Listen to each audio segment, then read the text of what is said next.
Buenas, ahí estamos bien. Aquí en Carrillos Downtown es la 1 de la mañana. Bueno, antes de iniciar, ahí vi unos comentarios que Jamie pidió una semillita de pechi. Y vamos a ver qué le tocó.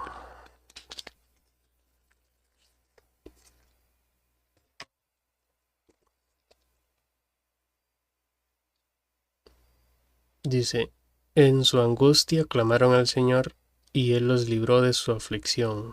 Salmo 107, verso 6. Esa es la de Jamie. Está buenísimo. Por cierto, quería decirles que estas camisas para Navidad, para fin de año, las hace Silvia. Esa está bonita. Si me golpeo muy duro, se encienden las luces. Vieron que toque. Entonces ahí para que tengan esa idea, cualquier cosa con Silvia. Bueno, vamos a iniciar porque el capítulo está largo el de hoy. Entonces voy a ponerlos en la pantalla el libro. Debe aparecer como por aquí. Como por aquí yo creo. Vamos a ver. Eso. Les voy a dejar unos. Vamos a ver. Aquí va a pasar un texto para que lo lean con cuidado y sean obedientes, por favor. Bueno, vamos a iniciar con la lectura. Voy a tener que acercarme mucho a la pantalla porque no voy a usar celular esta vez. Todo esto que leer de la pantalla. Bueno, iniciamos ya. Capítulo 5.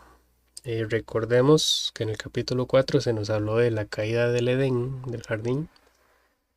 Se nos habló que algunos seres, o en este caso un ser del concilio divino, que estaba presente durante la creación del hombre, como que no le gustó mucho la idea de que Dios creara a otros seres conforme a su imagen.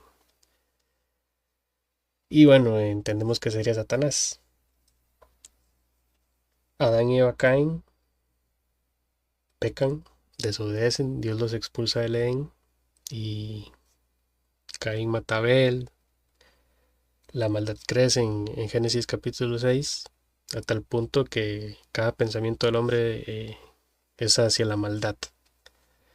En ese punto se nos habla de una rebelión en los cielos, así por encimita, de unos seres también del concilio, tienen nombres, son los vigilantes, deciden buscar mujeres para procrear con ellas y de esa sale una semilla mala, decía el libro, sale un fruto malo, salen seres humanos mezclados con seres angelicales terribles. Se les llama los gigantes, los Nephilim, los Anakim. Entonces, eso es lo que más o menos se nos dijo. Ahora en el capítulo 5 viene el título de la geografía cósmica. Y dice así. Las transgresiones divinas que vimos en el capítulo anterior tenían algo en común. Ambas eran rebeliones sobrenaturales, dirigidas a la cooptación del plan de Dios para la humanidad y la restauración de su reinado.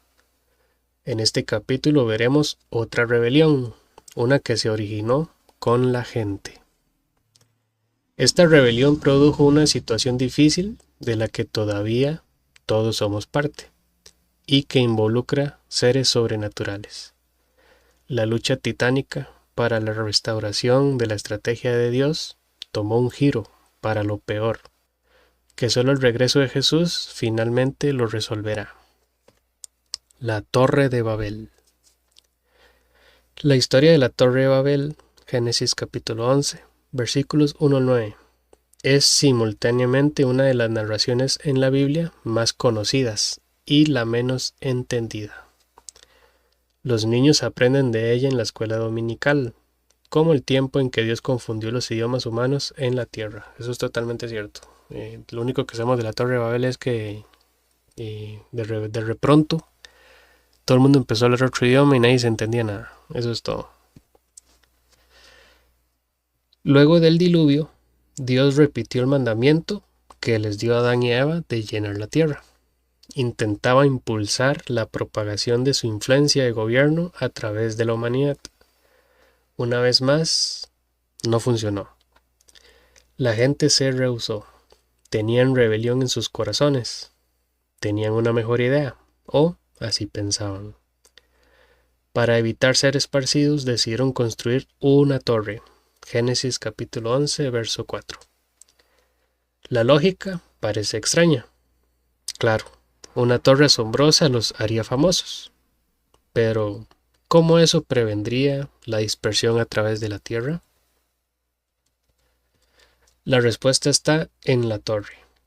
Los eruditos y arqueólogos bíblicos conocen que la antigua Babilonia y las ciudades que la rodeaban construían torres llamadas zigurats. El propósito de los zigurats era de proveer lugares donde la gente podía reunirse con sus dioses. Importante, la Torre de Babel era un lugar para reunirse con los dioses. ¿Cuáles dioses, Brian? Los del concilio divino, los que cayeron o iban a caer en el futuro. Eran parte de las zonas del templo. En vez de hacer el mundo como el Edén para esparcir el conocimiento y el dominio de Dios en todo lugar, la gente quería traer a Dios a un solo lugar. Ese no era el plan de Dios y no estaba complacido. Por lo tanto, su declaración, otra vez a los miembros de su consejo: vamos, plural, bajemos y allí confundamos su lengua. Génesis capítulo 11, verso 7. Así lo hizo Dios, y toda la humanidad fue separada y esparcida. El incidente explica cómo surgieron las naciones, que están listadas en un capítulo anterior, en Génesis capítulo 10. Esa es la historia que la mayoría de los cristianos conoce, pero ahora la que no conocen.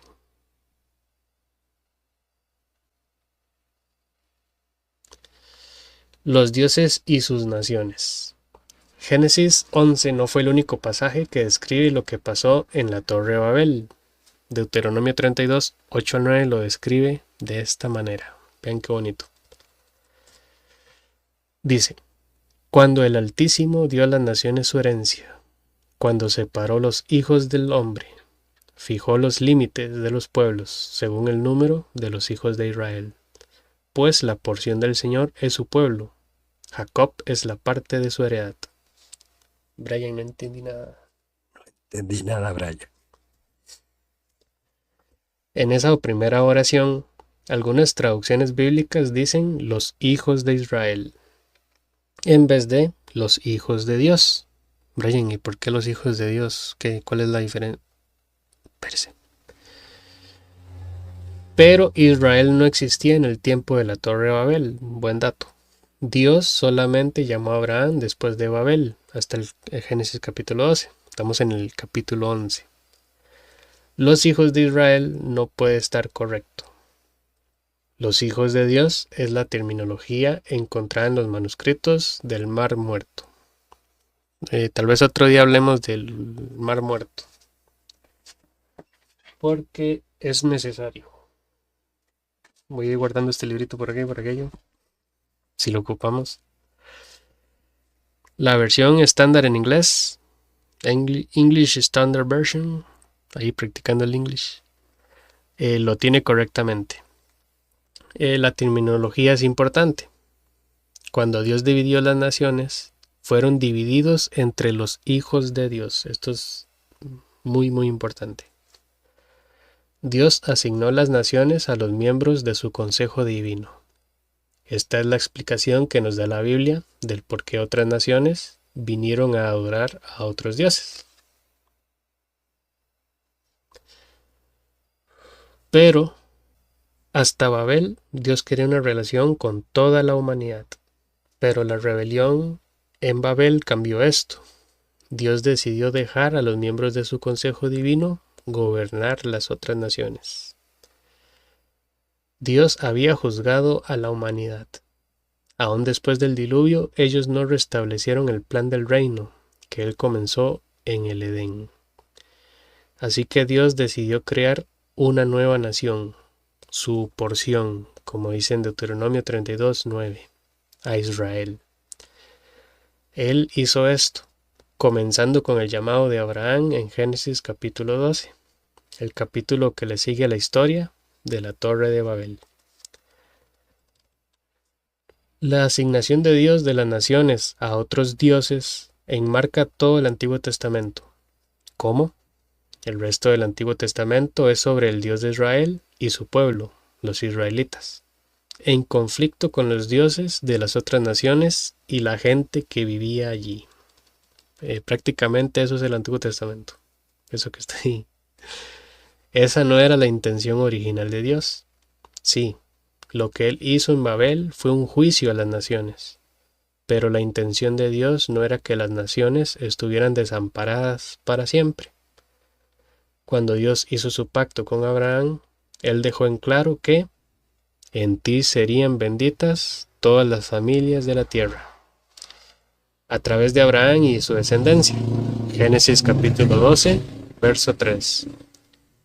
Dios estaba planificando que en algún punto dado volvería a traer a las naciones de vuelta a su familia. Nuevo Testamento. Pablo sabía todo esto.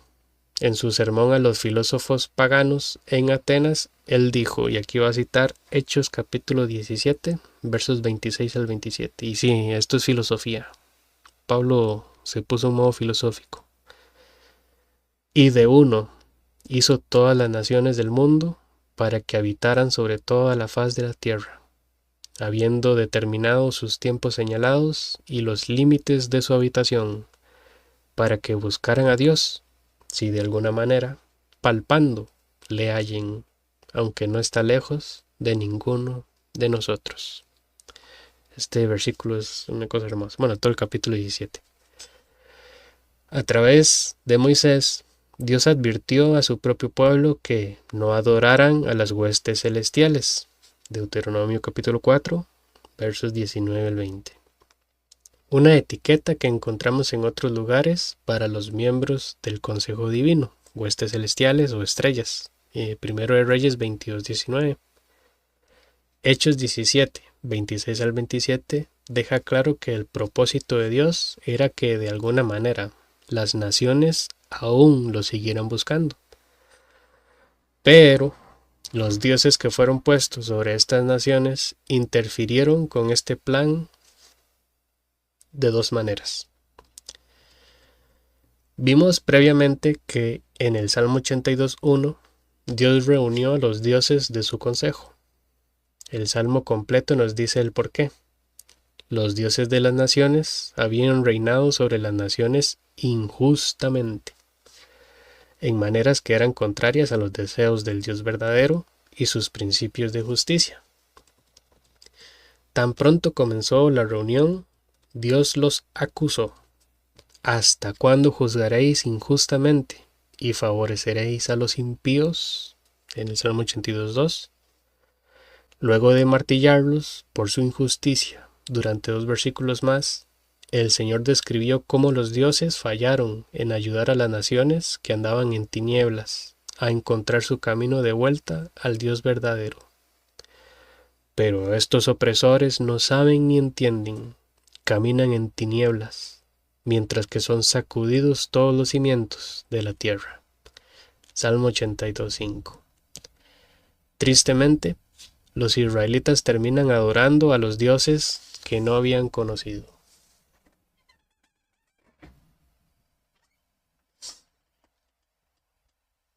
Tenía que pasar. Deuteronomio 29:26 y nos dice que veamos también Deuteronomio 32:17, ahí donde dice que los israelitas sacrificaron a los demonios, a dioses que no habían conocido, en vez de buscar al Dios verdadero. La reacción de Dios fue rápida y severa. En el Salmo 82, versos 6 al 7, les dice a estos dioses: Yo dije, vosotros sois dioses, y todos sois hijos del Altísimo. Sin embargo, como hombres moriréis, y caeréis como uno de los príncipes. Los dioses perderían su inmortalidad, en el verso 7, y morirían como hombres. Sabemos por otros pasajes que este juicio está asociado con los tiempos finales. Isaías capítulo 34, versos 1 al 4.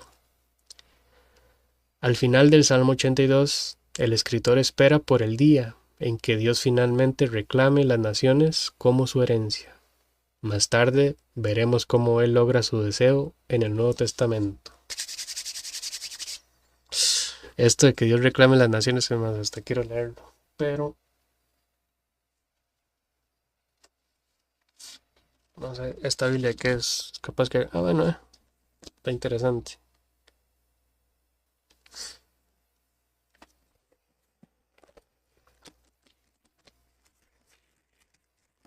Para por si dicen cuál es esta, aquí leemos de todo lo que haya. Traducción del Nuevo Mundo. Entramos en modo testigos de Jehová. Pero quiero compartirles un salmo que a mí me gusta mucho. El Salmo 2. Ahora que sea eso, que Dios reclame las naciones. En el Salmo 2, ven qué bonito lo que dice. En el verso 8.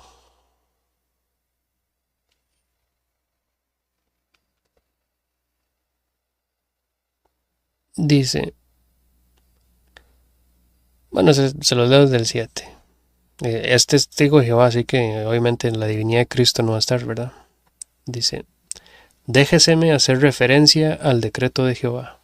Él me ha dicho, tú eres mi hijo. Hoy, yo he llegado a ser tu padre. 8, importante. Pídeme para que dé naciones por herencia tuya y los cabos de la tierra por posesión tuya propia.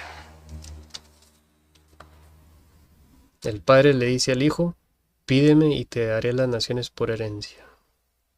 Yo no sé ustedes, hermanos, pero yo personalmente creo que Jesús reclamó hasta la última nación, porque en Mateo 28, cuando antes de ascender, ¿verdad? Le dice a sus discípulos que vayan a todas las naciones. ¿Por qué les dice que vayan a todas las naciones? Por tanto vayan. ¿Qué viene antes del por tanto? Toda potestad me fue dada en los cielos y en la tierra. Por tanto, vayan. Las naciones son de Jesús. Bueno, ya. La cosmovisión de Deuteronomio 32. Yo veo ya cada rato como si tuviera la cámara ya. Está aquí la cámara, Brian. Está aquí. Debido a la visión mundial de Deuteronomio 32, la geografía en la Biblia es cósmica, o la Tierra es Santa, significando que está dedicada a Yahvé, o que es el dominio de otro Dios. Esta visión mundial está reflejada en muchos lugares de la Biblia. Por ejemplo, en el Antiguo Testamento, el libro de Daniel se refiere a las naciones extranjeras siendo gobernadas por príncipes divinos. Daniel capítulo 10, versos 13 y los versos 20 al 21. Brian, eso no lo dice la Biblia. Váyale. Otro ejemplo, cuando David estaba huyendo del rey Saúl, fue expulsado de Israel hacia el territorio de los filisteos. En 1 Samuel 26, 19, David clamó, me han expulsado hoy para que yo no tenga parte en la heredad del Señor, diciendo, ve, sirve a otros dioses. Eso dice el texto, que está aquí Brian en la cama. Aquí. David no estaba cambiando de dioses, tampoco estaba negando que Dios está presente en todo lugar, pero Israel era tierra santa, el lugar que le pertenecía al Dios verdadero. David estaba atrapado en el dominio de otro Dios. Cosas interesantes. Israel, la porción, la tierra era tierra santa.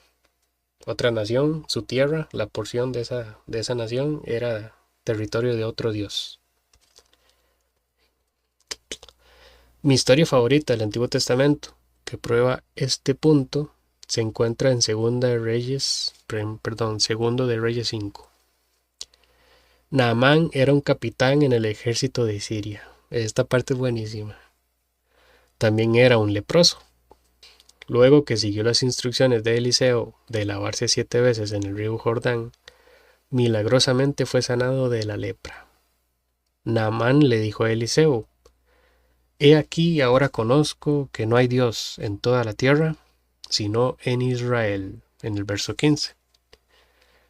El profeta no aceptó un pago, así que Naamán humildemente preguntó si podía cargar la mula con tierra para llevársela a su casa. ¿Tierra? ¿Por qué pedir tierra? Porque la tierra le pertenecía al Dios de Israel. Era tierra santa. Yo no sé si ustedes lo han visto. Yo una vez di una clase y hice esa pregunta. O sea, ¿por qué Naamán pide tierra? ¿Cuál es la diferencia entre la tierra que está ahí y la tierra que está en Siria? ¿Cuál es la diferencia? Tierra es tierra. Pero en la mentalidad antiguo testamentaria, en la antigüedad, se creía que la tierra de un Dios era santa, si era el Dios verdadero. Y que la tierra de otro Dios, que no era el verdadero, los verdaderos, era tierra impía. Entonces Naamán está reconociendo que el Dios verdadero es el de Israel y quiere de esa tierra, porque esa tierra es donde habita el Dios verdadero. Bueno, ya, porque me pongo loco. No es un accidente que veamos este mismo tipo de mentalidad en el Nuevo Testamento. Pablo usa una variedad de términos para seres divinos hostiles, o sea, malos. En Efesios 1, 20 al 21, en el capítulo 3, verso 10, y en el capítulo 6, verso 12, y en Colosenses 1, 16, y en el capítulo 2, 15. Pablo usa términos como gobernantes, autoridades, poderes, tronos. ¿Qué tienen en común? Todos eran términos bien conocidos, usados para describir el gobierno geográfico. Son términos de gobierno. El apóstol Pablo escribió 2 cartas a la iglesia de los Corintios para resolver unas situaciones que había escuchado. En la primera carta, él le dijo a los líderes de la iglesia que expulsaran a un hombre que estaba viviendo en pecado sexual impenitente, o sea, sin arrepentimiento. Primera de Corintios 5, versos 1 al 13. Curiosamente, él escribió que debían de entregar a ese tal a Satanás. En el verso 5. ¿Cómo es que este lenguaje tiene algún sentido? ¿Cómo que lo expulsen a Satanás, que lo saquen de la iglesia y se lo entreguen a Satanás? ¿Cómo es eso? La declaración de Pablo tiene sentido solo contra el trasfondo de una cosmovisión cósmica, geográfica del Antiguo Testamento. En el Antiguo Testamento la porción de Yahvé era Israel, y la tierra que él estaba dando a los israelitas, la tierra de Canaán. Su presencia santificaba la tierra, la hacía santa. Inicialmente la presencia de Yahvé residía en el tabernáculo. Cuando los israelitas descansaban y establecían el campamento, ponían el arca del pacto en el centro, marcando el campamento de Israel como tierra santa. Luego, después que Israel tomó residencia en Canaán, la presencia de Yahvé estaba en el templo, santificando la tierra prometida como tierra santa. Yahvé y su pueblo estaban en su hogar. Era el cielo en la tierra. Ahora, la presencia de Yahvé habita en los creyentes. Somos el templo de Dios. Esto lo vemos en 1 Corintios 6:19, en 2 Corintios 6:16 y en Romanos 8:9. Eso significa que los creyentes, el cuerpo de Cristo, la iglesia, son el nuevo pueblo de Dios, un nuevo Israel. Pablo lo deja explícitamente claro en Gálatas capítulo 3, y aquí va a leer el verso 7 y los versos 26 al 29 que dicen: Por consiguiente, sabed que los que son de fe, estos son hijos de Abraham. Pues todos sois hijos de Dios mediante la fe en Cristo Jesús, porque todos los que fuisteis bautizados en Cristo, de Cristo os habéis revestido. No hay judío ni griego, no hay esclavo ni libre, no hay hombre ni mujer, porque todos sois uno en Cristo Jesús. Y si sois de Cristo, entonces sois descendencia de Abraham, herederos según la promesa. Puesto que los creyentes y los lugares donde se reúnen los creyentes son tierra sagrada, el pecado tiene que ser expulsado, como la tierra alrededor del campamento israelita y el de las naciones a su alrededor están bajo el dominio de otros dioses considerados como una tierra impía, así en el tiempo del Nuevo Testamento y ahora el mundo es una tierra impía. Ay no, eso no me gustó. Es que soy postmilenial. Por lo tanto, Pablo manda a expulsar a un creyente impenitente de vuelta al mundo, al dominio de Satanás. El ser expulsado de la iglesia era ponerlo de vuelta en un territorio impío. Allí es donde pertenecía el pecado. Yo no sé si van entendiendo ahí más o menos. Si no entienden nada, lo ponen ahí en el comentario. De hecho, dice, dejen sus herejías. Te dice, no entiendo nada, deje su herejía ahí. ¿Por qué esto importa? La geografía cósmica, que es el resultado del juicio de Dios sobre las naciones en Babel, es el trasfondo de la lucha de Israel. También prepara el escenario para el Evangelio. Las buenas nuevas de la obra de Jesús en la cruz son que el pueblo de Dios ya no solo es de judíos, sino todos los que creen en Jesús. Gálatas capítulo 3. Al salir los discípulos al mundo, el dominio de Satanás es transformado en territorio de Dios. El reino de Dios avanza y recupera el control de las naciones. La lección es que este mundo no es nuestro hogar. Las tinieblas permearon el mundo. Los incrédulos son esencialmente rehenes de fuerzas espirituales. Aquí voy a hacer un paréntesis. Hay muchos pasajes en la Biblia que hablan de la maldad del hombre.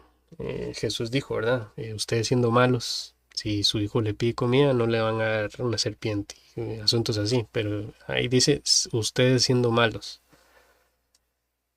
Creo que es el Salmo 14, el que Pablo cita en Romanos 3, que dice que no hay ni uno solo bueno, no hay ninguno que haga el bien, no hay ninguno que busque a Dios, todos se hicieron inútiles.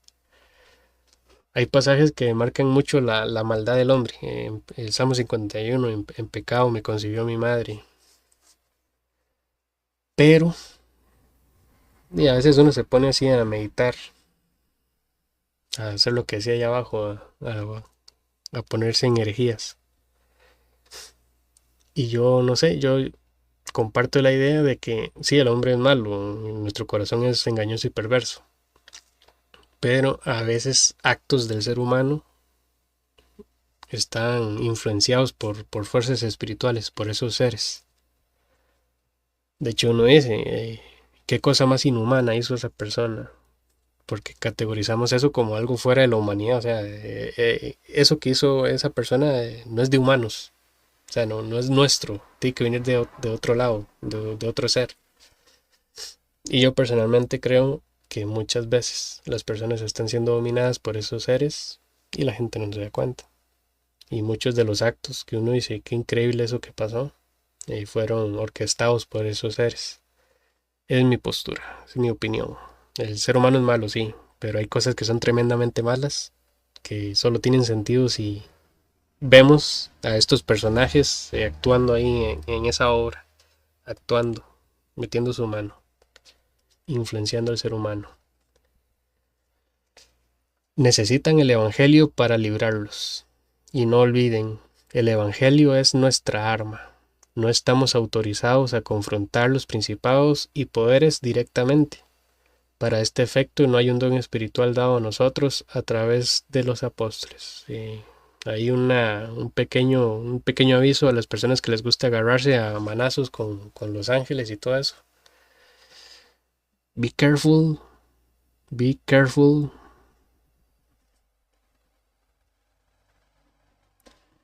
Pero la dispensación fiel del Evangelio cambiará la marea.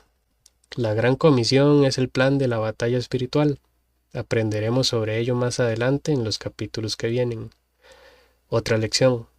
Necesitamos ver a cada congregación de verdaderos creyentes como tierra sagrada.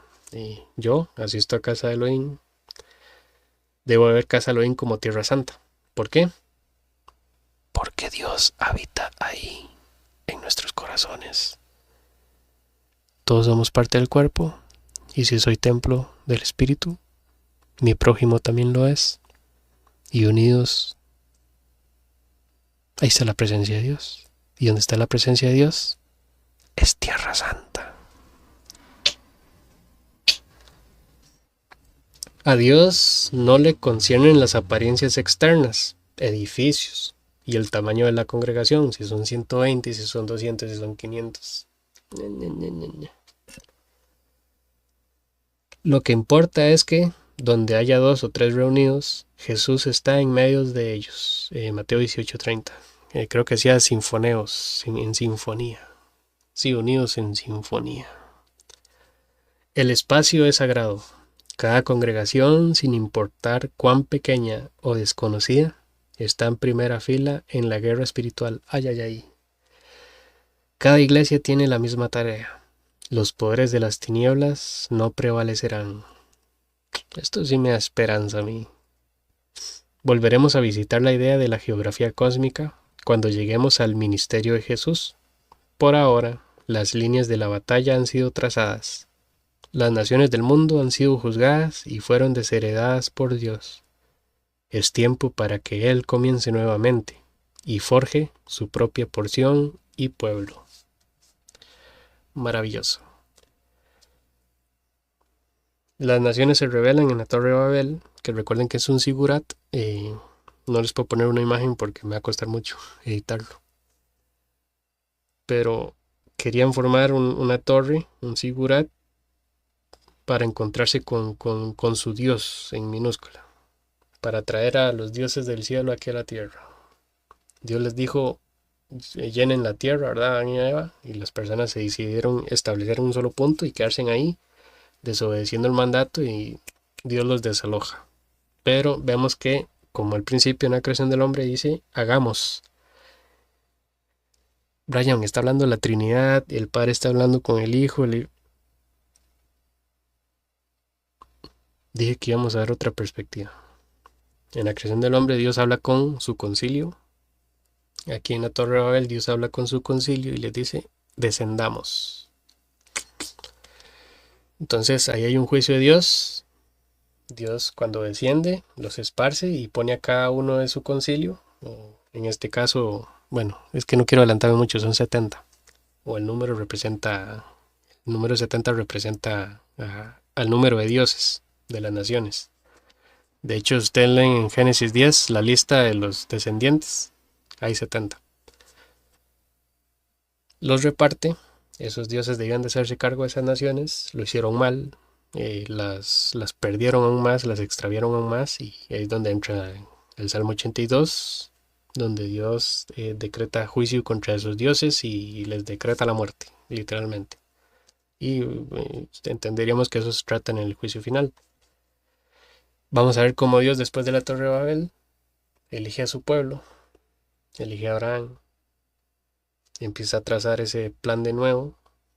Dios siempre intentando, ¿verdad? Y haciendo su plan, y el ser humano siempre va a estropear el asunto, pero Dios siempre va adelante.